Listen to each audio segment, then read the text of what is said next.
masih di pinggiran gua. Rombongan Desta masih belum bisa keluar karena dihadang oleh rombongan Titan.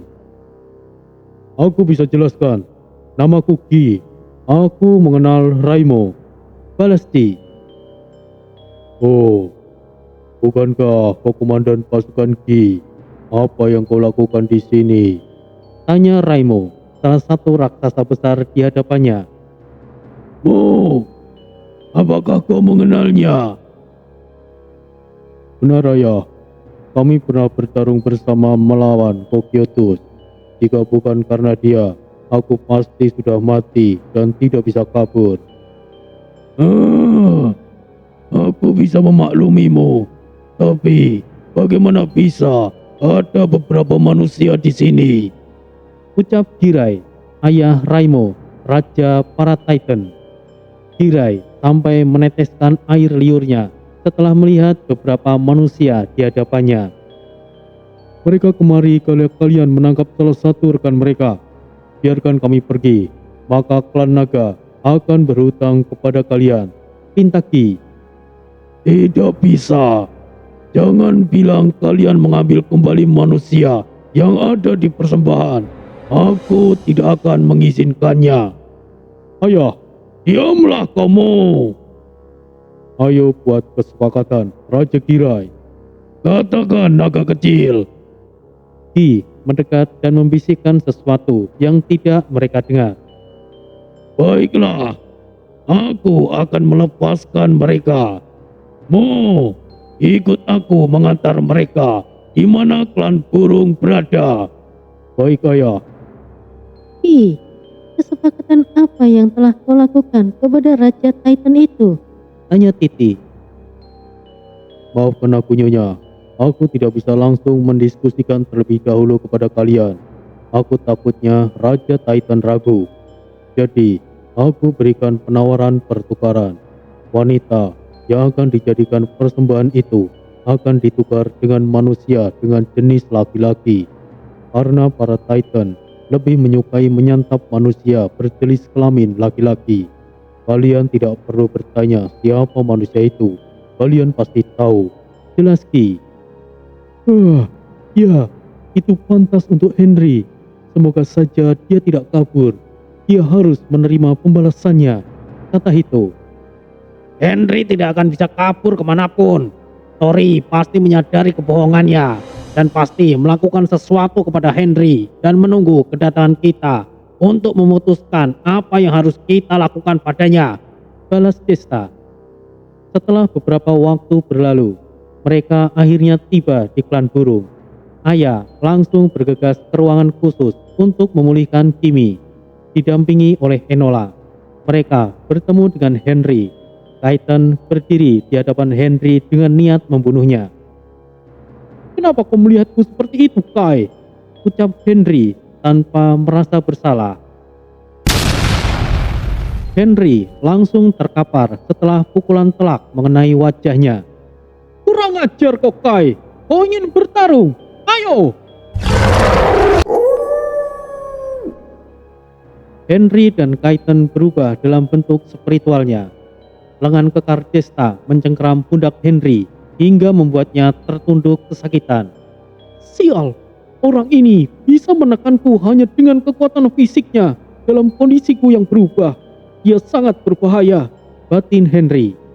Kau bersalah, tapi kau bukannya minta maaf, malah kau berbohong kepada kami juga. Gila, Henry dalam wujud spiritualnya dihempaskan begitu saja. Jadi, selama ini mereka sangat merendah. Pantas saja dia mampu mengalahkan Titan seorang diri.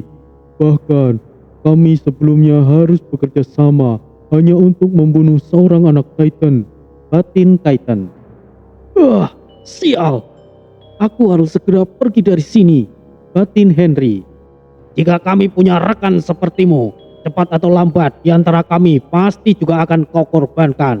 Pergilah, jangan sampai aku melihatmu lagi, atau akan aku bakar kau pelan-pelan. Bagus. Itulah yang aku harapkan. Batin Henry. Baiklah, aku akan pergi. berikan aku burung besar sebagai tunggangan. Aku tidak akan kembali lagi kemari. Aku tidak akan minta bantuan apapun lagi dari kalian. Dan satu lagi, aku tidak butuh bantuan kalian. Camkan itu. Aku akan mengantarmu untuk pergi, kata Ki.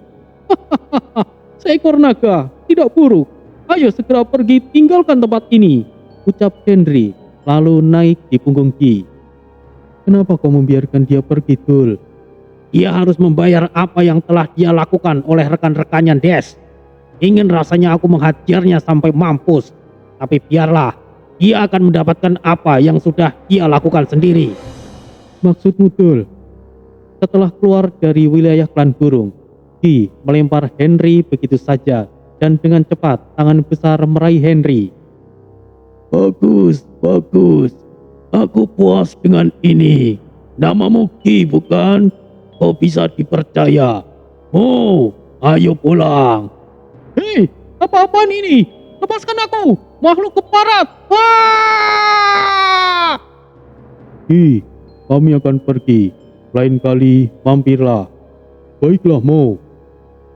Siapa saja, tolong aku. Hentikan, Des.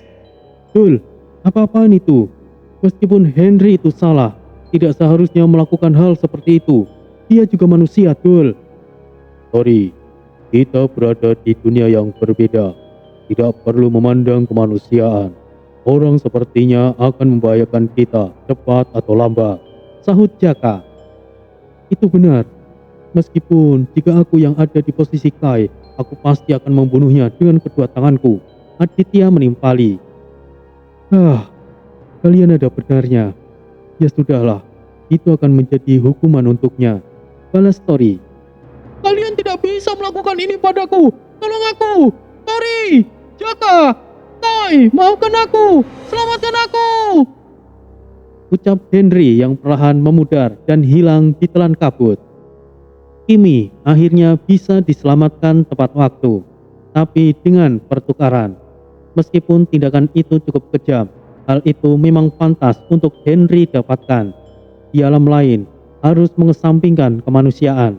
Siapapun yang pantas untuk dibela dan diperjuangkan, tapi memang seharusnya meninggalkan dan mencampakkan mereka yang memang pantas untuk diperlakukan seperti itu.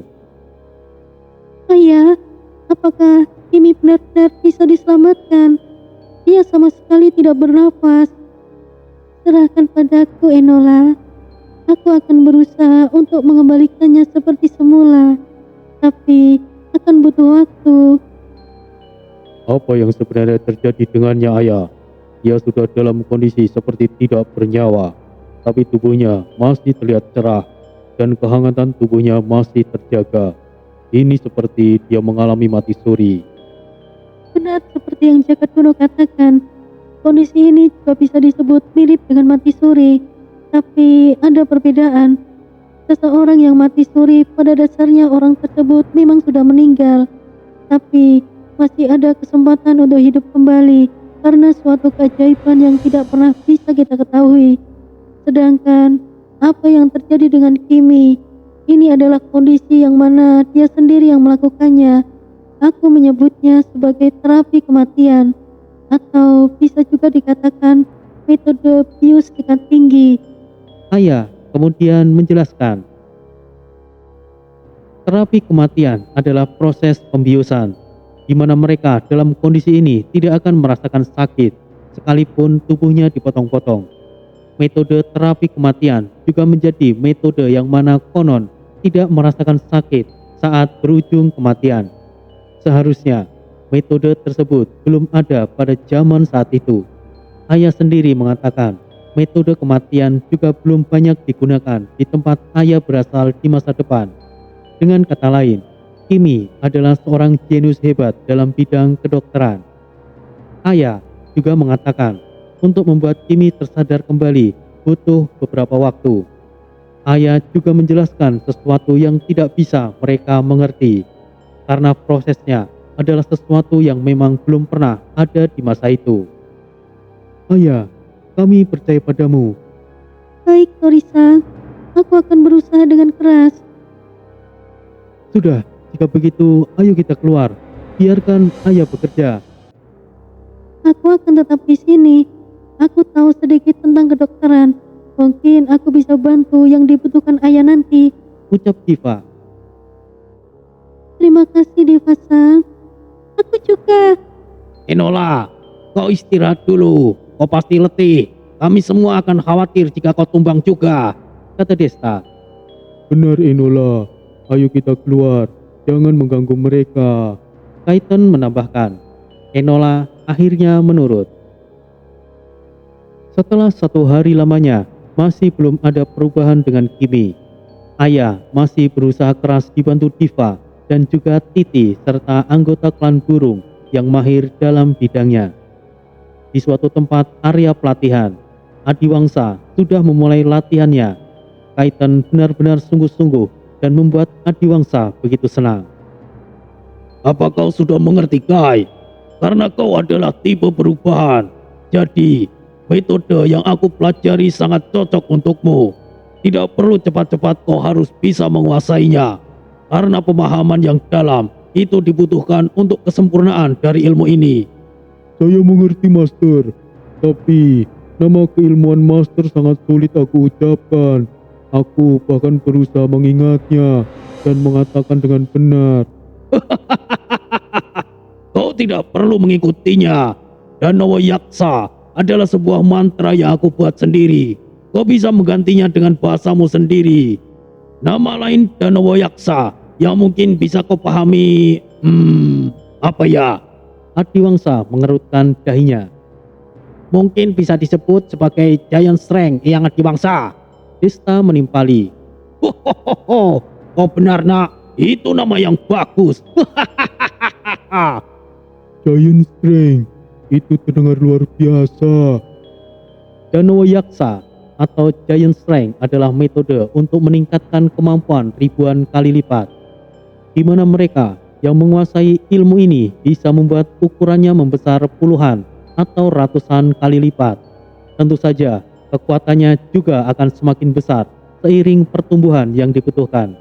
Pertama kalinya Adiwangsa menggunakan keilmuannya saat itu melawan Oni, di mana Adiwangsa bisa berubah menjadi raksasa.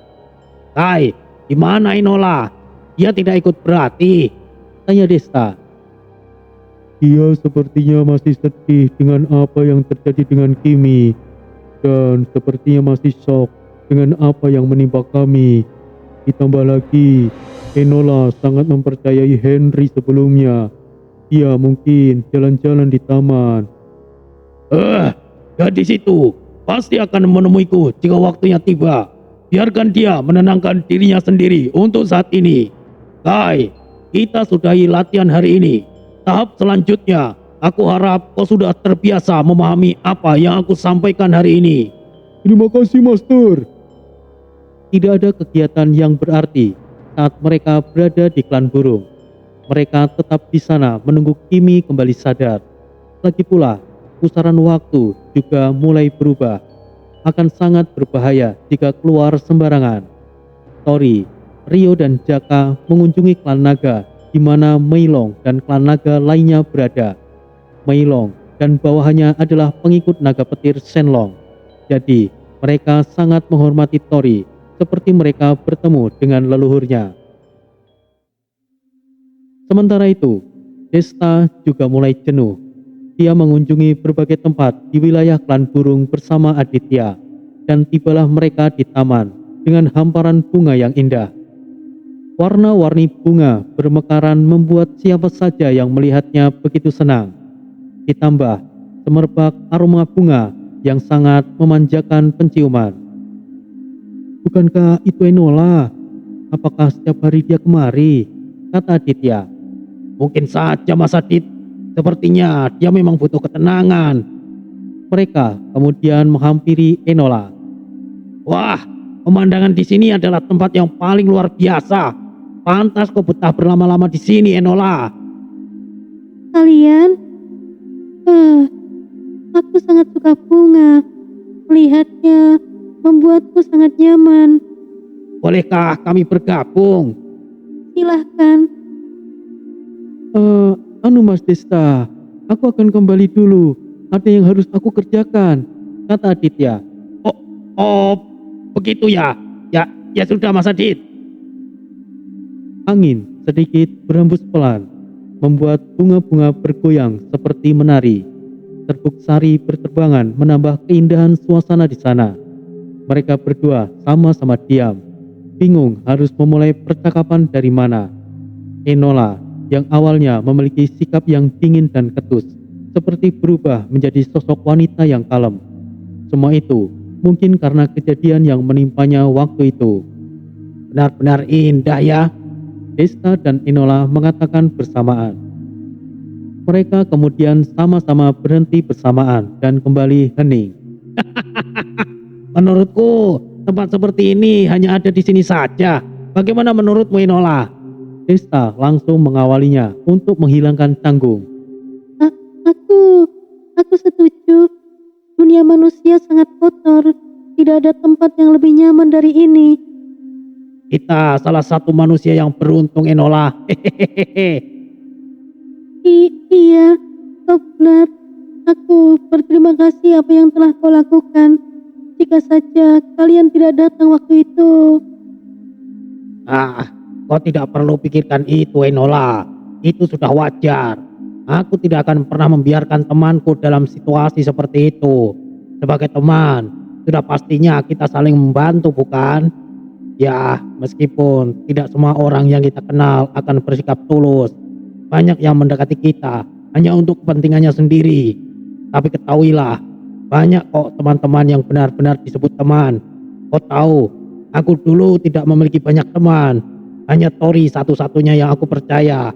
Tapi seiring waktu berlalu, aku menemukan banyak teman yang baik.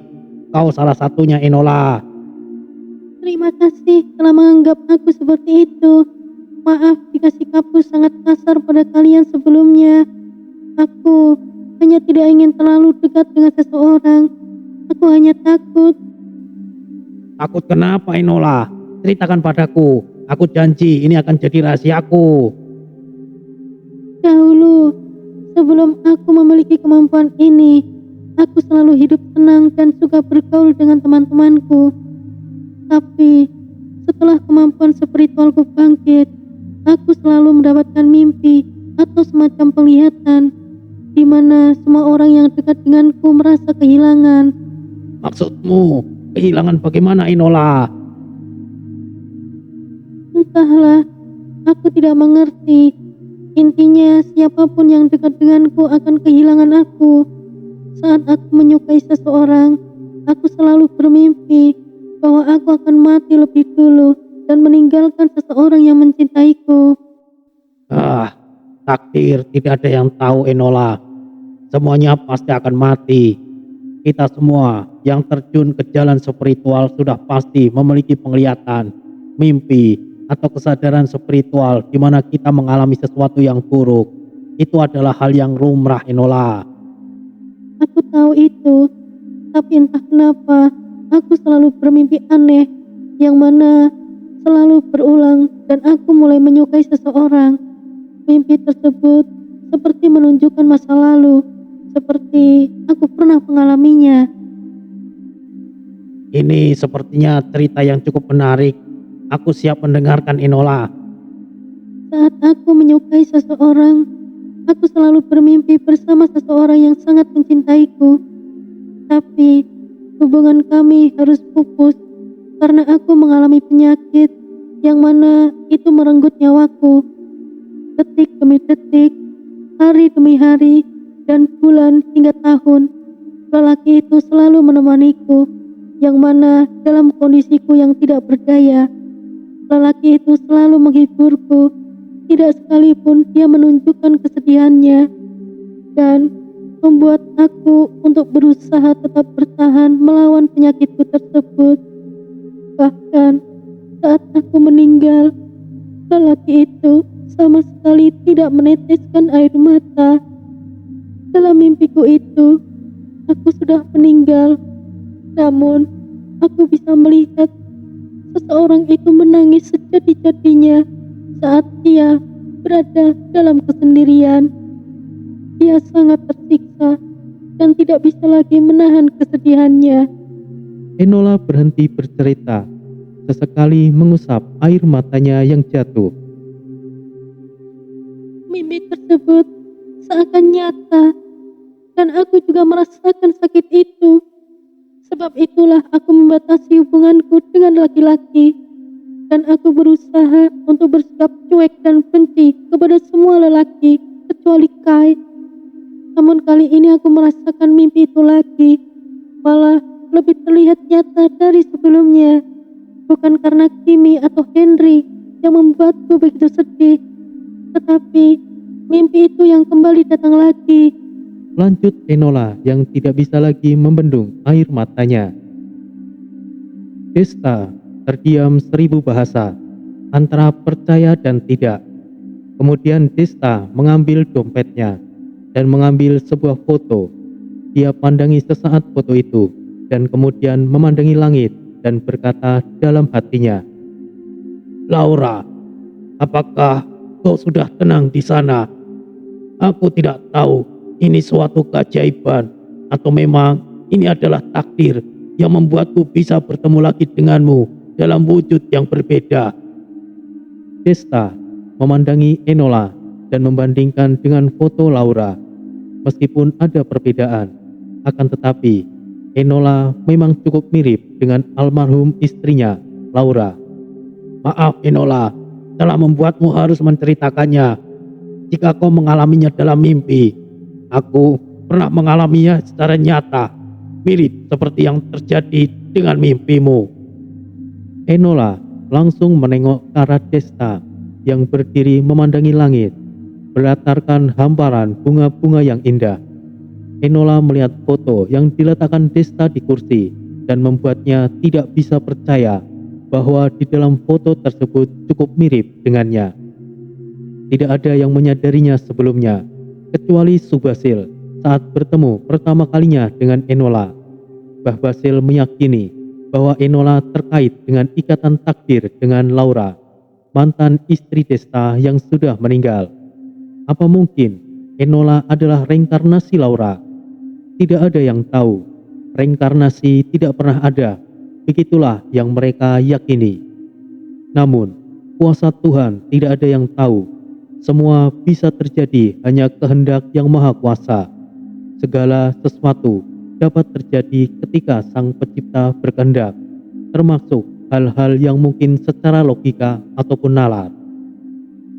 Enola mengambil foto yang Desta letakkan di kursi taman itu. Terlihat senyuman bahagia sepasang kekasih di dalam foto tersebut. Itu adalah Desta dan Laura. Tidak bisa dipungkiri bahwa Laura memang cukup mirip dengan Enola, setidaknya 90%. Sebetulnya, Tori juga menyadarinya, karena dia juga mengenal Laura. Hanya saja dia diam dan tidak ingin menyinggungnya.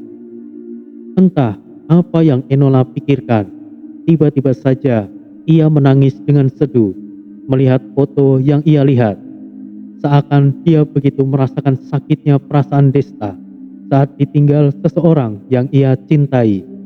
Dan kejadiannya nyaris seperti yang Enola alami dalam mimpinya berulang kali. Desta tidak berusaha untuk menenangkan Enola yang sedang menangis, karena Desta tahu dengan cara seperti itulah meluapkan kesedihannya. Itu adalah hal yang melegakan daripada memendamnya dan terlihat sok tegar. Desta sudah merasakan hal itu, dan itu sangat-sangat menyakitkan. Ribuan kali sakitnya karena berusaha membodohi diri sendiri untuk bertindak sebaliknya. Setelah beberapa saat kemudian, dan Enola sudah berhenti menangis, Desta masih berdiri. Punggungnya yang terlihat kokoh dan lebar itu menyiratkan bahwa dirinya memang sekuat itu menghadapi kenyataannya. Dengan senyuman yang ramah di wajah maskulinnya, Desta menengok ke arah Enola. Enola, maukah jalan-jalan? Desta menyodorkan tangannya. Tanpa ragu-ragu, Enola meraih tangan Desta dan berdiri. Seketika, Enola tersenyum lebar. Saat itulah pertama kalinya sejak lama Enola bisa tersenyum dengan puas. Bunga-bunga bergoyang seakan menari menyertai kebahagiaan mereka berdua. para manusia bersayap berterbangan mengelilingi mereka yang berbahagia. Semuanya saling menyapa dan bersuka cita. Canda, tawa mereka menghilangkan semua belenggu kesedihan mereka.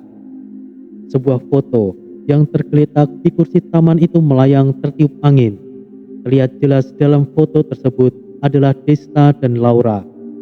Foto itu melambung tinggi tertiup angin, dan perlahan foto Laura memudar, lalu menghilang dan terciptalah sebuah bayangan putih, wanita cantik yang tersenyum dengan cantiknya. Aku turut bahagia, suamiku tercinta. Hanya ini yang bisa aku lakukan untukmu.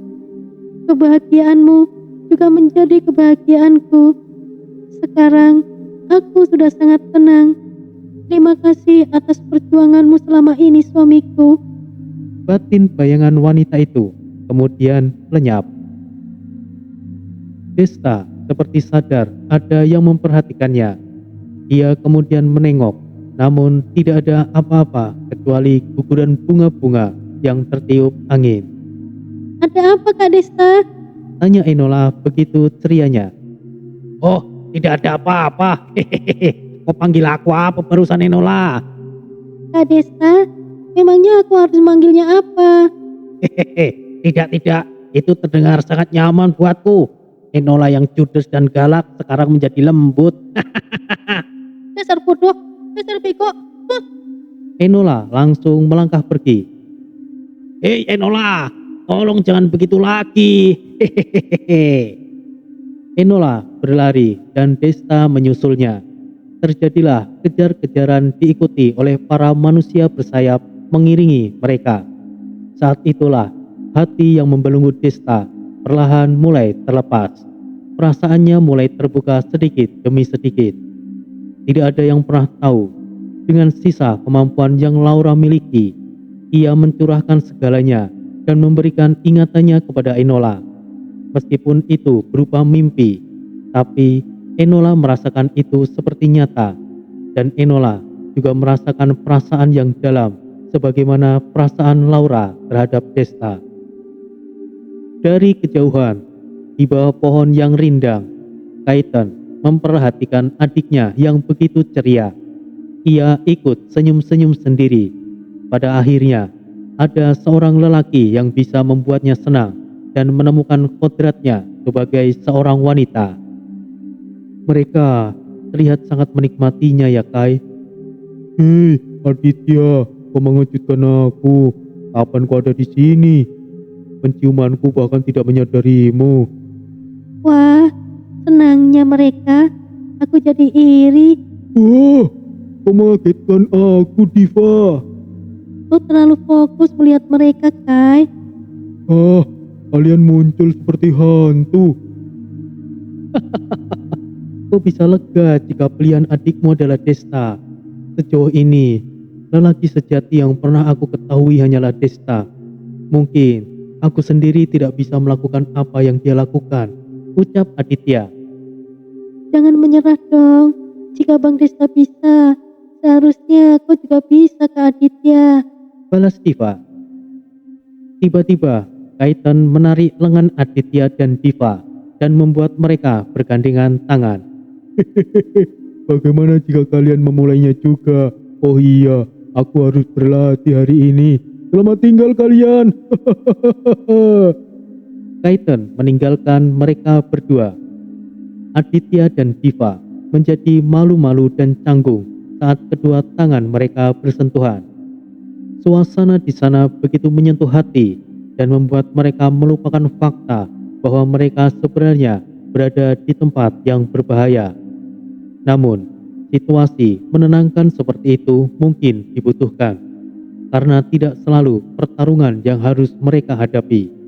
Hal ini juga bisa menjadikan mereka kuat secara batin. Berbeda dengan Tori. Tori sendiri memiliki Sinta, Anko, dan lainnya yang bisa memanjakan perasaannya mau dimanapun ia berada. Di tempat Tori dan lainnya berada, Tori, Jaka, Rio berada di Pulau Naga Petir, tempat di mana Meilong dan bawahannya berada. Tori dan lainnya disambut dengan penuh hormat, karena Tori adalah perwujudan naga emas yang mana itu adalah leluhur para naga petir dari klan naga yang dipimpin oleh Meilong. Changlong sendiri bukan bagian dari klan naga petir. Dia hanya terjebak di pinggiran Bermuda. Nasibnya sama seperti yang terjadi dengan Bilong karena pertempuran dengan klan iblis. Untung saja air suci bisa menghilangkan pengaruh energi iblis sehingga Changlong bisa kembali seperti semula. Salam yang mulia leluhur, salam para tuan sekalian, Ucap para naga. tolong jangan panggil aku yang mulia. Aku rasa itu cukup bagus, Tori. Benar, aku setuju Mas Jaka. Kau memang sahabat baikku, Mas Rio. Maaf jika kurang berkenan, tapi semua yang ada di sini tidak pernah melihat leluhur Shenlong. Jadi mereka begitu bersemangat, Tuan. Balas Meilong. Jujur saja aku kurang nyaman. Tapi jika hanya ingin bertemu Shenlong. Tombak naga emas, Shenlong!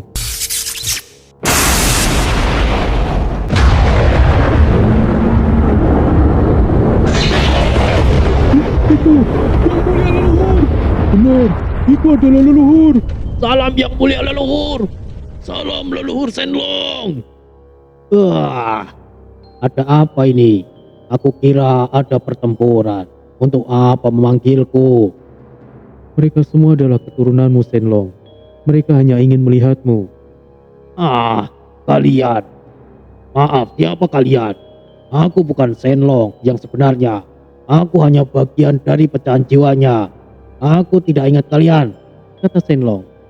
Yang mulia leluhur, bisa bertemu dengan Anda adalah suatu kesempatan yang luar biasa. Sekalipun Anda adalah pecahan jiwa, Anda tetaplah leluhur kami. Terima kasih manusia yang agung, terima kasih. Ucap Meilong. Percakapan panjang yang membosankan terjadi cukup lama. Intinya adalah hanya memuaskan keinginan para naga yang ingin bertemu dan berbincang dengan leluhurnya. Setelah beberapa saat berlalu dan waktu berputar begitu cepat, hingga Tori dan lainnya sudah menghabiskan waktu beberapa hari di klan naga.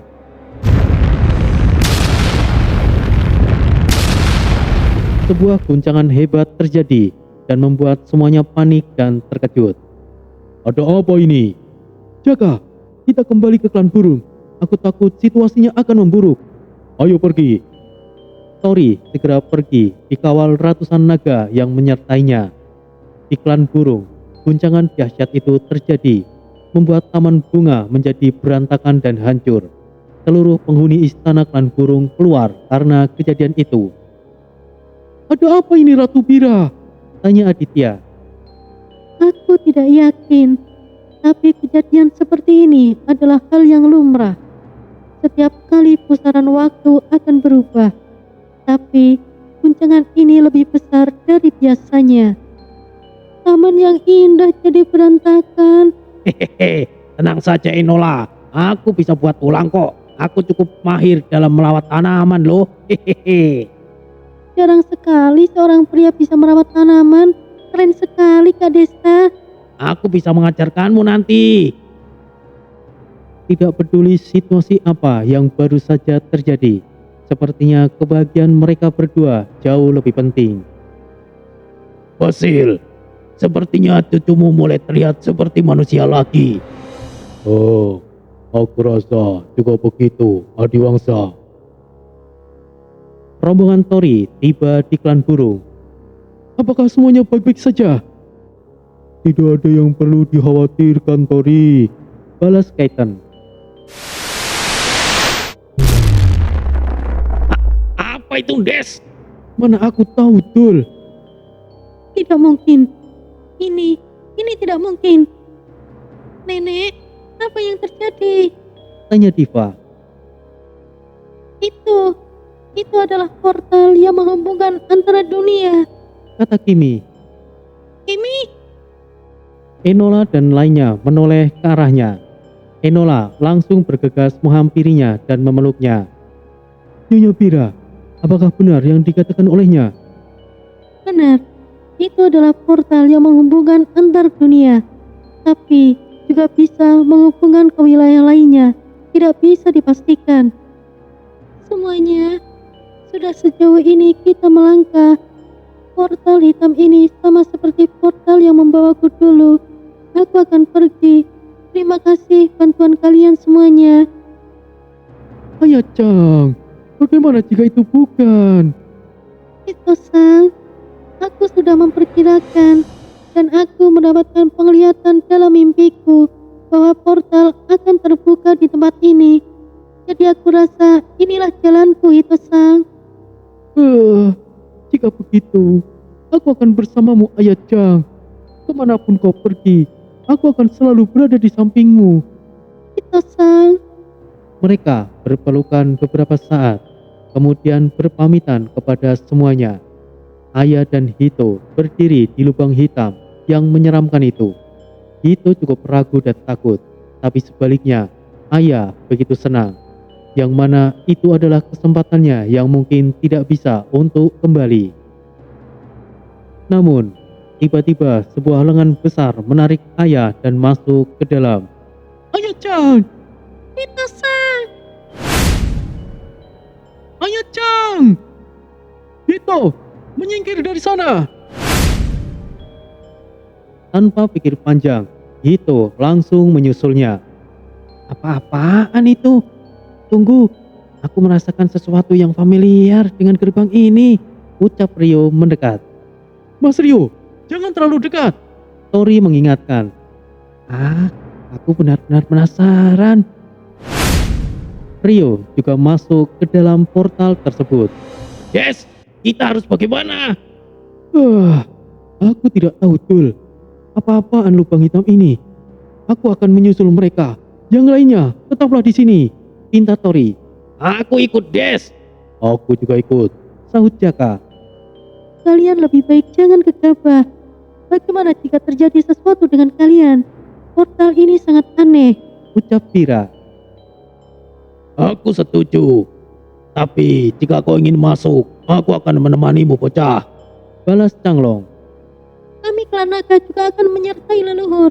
sahut Meilong. Tidak, Mei, kau tetap di sini. Changlong, cukup untuk menemaniku. Aku harap kalian tidak perlu ikut. Jaka, Desta, pinta Tori. Jika kau pergi, aku juga Des. Benar, aku juga. Adesta, Hehehe, percayalah kami pasti kembali Enola. Kalian ini. Jika begitu, kami akan pergi. Mas Adit, Kai, aku percayakan semuanya pada kalian. Serahkan padaku Mas Tori. Dia percaya padaku untuk melindungi yang lainnya. Apa aku salah dengar? Aku yang lemah ini. Batin Kaiten. Kau sudah cukup kuat sekarang. Kita akan bertemu lagi saat itu tiba. Aku akan berikan latihan yang lebih berat lagi, Kai. Kata Diwangsa. Baik, Master. Kalian semua, aku pasti akan menjaga mereka. Kaiten bangkit dengan rasa percaya dirinya. Itu baru lelaki. Aku suka itu, Kai. Terima kasih, Jack Thunder. Balas Kaiten. Tori, Desta, dan Jaka serta Changlong memasuki portal aneh itu. Tori sebetulnya ragu-ragu, tapi karena Rio, Tori harus mengambil resiko. Selain Desta, Jaka, dan Bon, Rio adalah salah satu rekannya yang paling Tori percayai. Dan Rio juga lebih dekat dengan Tori daripada siapapun. Semuanya sangat berarti bagi Tori. Tapi, perhatian Tori lebih kepada Rio, karena pada dasarnya Rio memiliki elemen jahat. Rio bisa saja berubah menjadi jahat, dan itu akan menjadi malapetaka. Di mana Rio tinggal, dia sangat dijauhi oleh orang-orang di sekitarnya. Semenjak Rio menjadi lebih kuat, orang-orang takut dekat dengannya. Hanya Tori dan rombongannya yang bisa membuat Rio nyaman. Jadi, sebisa mungkin Tori tidak ingin kehilangan Rio. Di mana sebenarnya portal itu mengarah? Kemana mereka akan tiba? Ini akan menjadi perjalanan yang penuh adegan pertarungan yang tidak ada habisnya. Karena portal yang mereka masuki adalah portal menuju ke gerbang neraka.